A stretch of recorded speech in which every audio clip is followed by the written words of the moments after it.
Yes everyone, कैसे हैं आप सब? I hope everyone is doing great. आज मैं आपके लिए रिवाइज कराऊंगा AS4 contingencies and event occurring after balance sheet date. इस AS4 का दो पार्ट है, contingencies and then will do event occurring after balance sheet date. Now with the introduction of AS29, most of the contingencies are now covered under AS29। इसका मतलब ये है इस chapter में कॉन्टिजेंसीज हम कवर करेंगे only to the extent of trade receivable. Means आपके exam में अगर क्वेश्चन आता है for creation of provision for bad and doubtful debt, तो उसका आंसर आपको देना है with reference of AS4। But उसके पहले आपको ये समझना पड़ेगा what is the meaning of contingencies. तो हमारा AS4 बोलता है कॉन्टिजेंसीज आर एनी कंडीशन और situation which exist on balance sheet date. तो ये एक कंडीशन है या कोई सिचुएशन है जो एग्जिस्ट करता है ऑन बैलेंस शीट डेट, जिसका आउटकम के बारे में आज आपको पता नहीं है। इस आउटकम उसका क्या होने वाला है, आउटकम या तो गेन होगा या तो लॉस होगा, बट उसके बारे में आज आप अनुमान नहीं लगा सकते हो। And that will be determined only by occurrence और non occurrence of uncertain future event. Means future में कुछ इवेंट होने वाला है जिसके होने या ना होने से आपको उसके आउटकम के बारे में पता चलेगा। तो उस कंडीशन या सिचुएशन को हम बोलते हैं कॉन्टिजेंसी। AS4 बोलता है the contingency will result in loss and that loss is probable, जिसकी होने की चांसेस बहुत ज्यादा है। तब इस लॉस को हम रिकॉग्नाइज करेंगे अपने फाइनेंशियल स्टेटमेंट में। But if the contingency will result in gain, तो उस गेन को आज हम रिकॉग्नाइज नहीं करेंगे अपने फाइनेंशियल स्टेटमेंट में। बस AS4 इतना ही बोलता है। I hope contingencies you have understood, correct. ना आते हैं event occurring after balance sheet date में। हालांकि from examination point of view this topic is more important.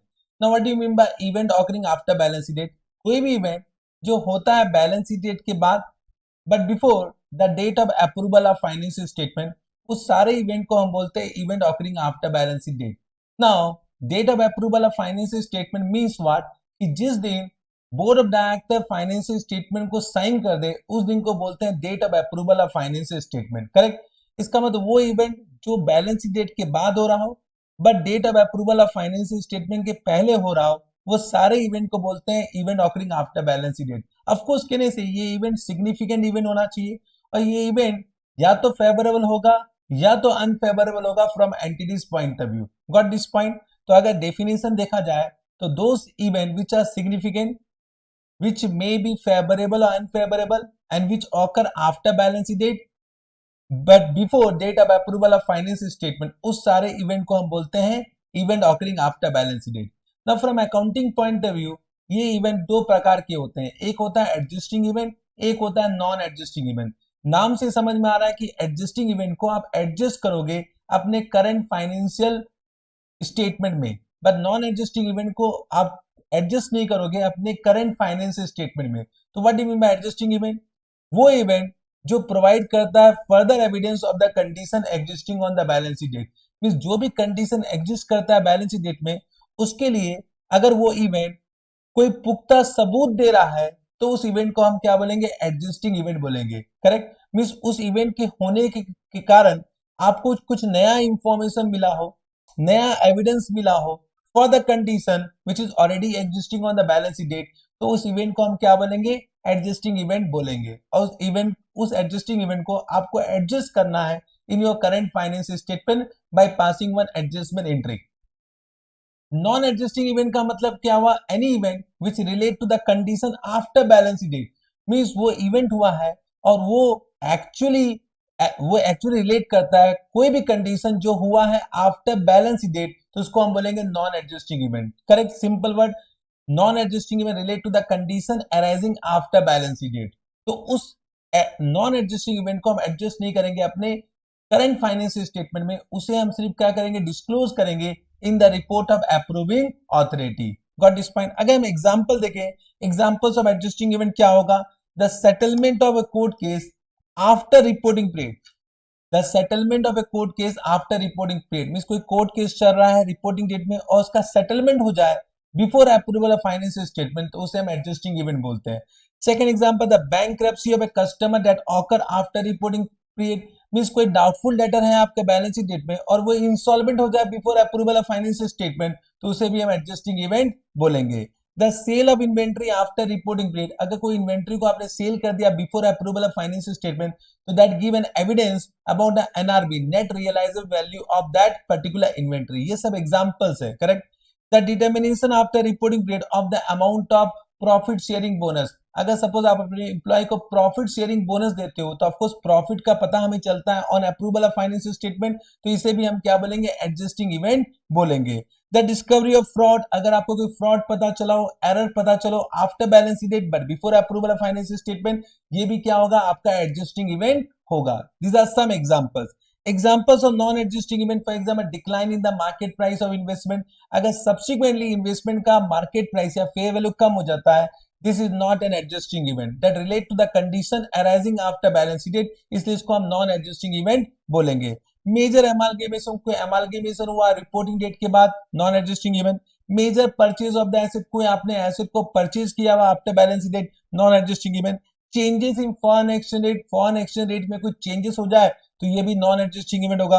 Major litigation after reporting date, कोई लिटिगेशन हुआ है, कोई लीगल केस हुआ है आपके ऊपर after balance date, this will be also non adjusting event. तो these are some examples of non adjusting event, चलेगा।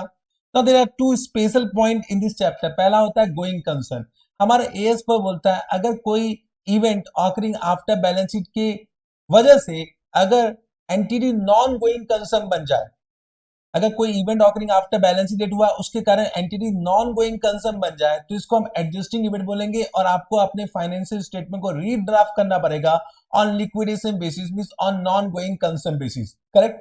Means what our AS says that an entity should prepare financial statement on non going concern basis, means entity को अपना financial statement बनाना होगा non going concern basis में if entity का intention है liquidate होने का, एंटिटी का इंटेंशन है अपने ट्रेडिंग को बंद करने का, या उसके पास कोई ऑप्शन नहीं है, बस एक ऑप्शन बचा है टू लिक्विडेट, तो इस केस में वो अपना फाइनेंशियल स्टेटमेंट गोइंग कंसर्न के हिसाब से नहीं बनाएगा, इस केस में वो अपना financial statement non going concern के हिसाब से बनाएगा, अंडरस्टूड। और जब भी हम अपना financial statement non going concern basis बनाते हैं तो हम अपने जितने भी एसेट्स है, जितने भी लायबिलिटी है, उसको हम रिकॉर्ड करते हैं at realisable value, at realisable value.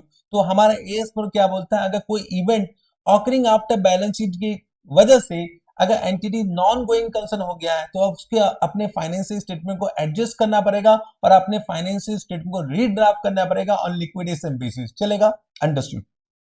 Means अगर मैं समझाऊं, अगर event occurring after balance sheet date हुआ है जिसके कारण से if the going concern remain valid, अगर गोइंग कंसर्न वैलिड है तो ये नॉन एडजस्टिंग इवेंट है, सिर्फ फिर आपको डिस्क्लोजर देना है of the amount of loss, correct.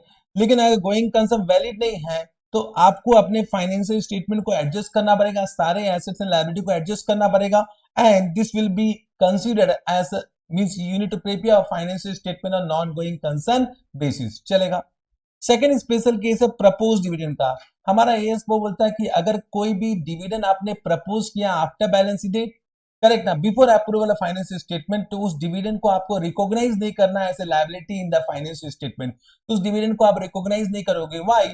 क्योंकि जब डायरेक्टर डिविडेंड को प्रपोज करता है तो प्रपोज ही किया है, उसमें कोई ऑब्लिगेशन अराइज नहीं हुआ है। अगर कोई ऑब्लिगेशन ही नहीं है तो it is not a liability, इसलिए इस लायबिलिटी को आप रिकॉग्नाइज नहीं करोगे अपने करंट ईयर के फाइनेंशियल स्टेटमेंट में। Got this point? Yes sir, it is very simple, I hope you have understood. Disclosure requirement, of course अगर नॉन एडजस्टिंग इवेंट है तो उसके लिए आपको डिस्क्लोजर देना पड़ेगा। दो डिस्क्लोजर रिक्वायरमेंट है। डिस्क्लोजर रिक्वायरमेंट पहला, the nature of the event, आपको नेचर ऑफ इवेंट बताना पड़ेगा and an estimate of the financial effect, means उस इवेंट का इफेक्ट क्या होने वाला है फाइनेंशियल स्टेटमेंट, वो आपको मेजर करना पड़ेगा और बताना पड़ेगा। अगर आप उस इफेक्ट को एस्टिमेट नहीं कर पा रहे हो तो एक फैक्ट दे दो कि हम इस इफेक्ट को एस्टिमेट नहीं कर पा रहे। ये दो डिस्क्लोजर रिक्वायरमेंट है for non adjusting event. With this we completed the entire AS4। I hope you have understood, समझ में आ गया। अगर आपको ये वीडियो अच्छा लगा तो लाइक कीजिए और शेयर कीजिए अपने फ्रेंड से, और अगर आप नए हैं इस चैनल में तो जरूर से इस चैनल को सब्सक्राइब करवाई कीजिएगा, क्योंकि हम बहुत सारा रिवीजन वीडियो और लेके आने वाले हैं, पर्टिकुलरली सीए इंटर के लिए। I hope you have understood. Bye bye, all the best.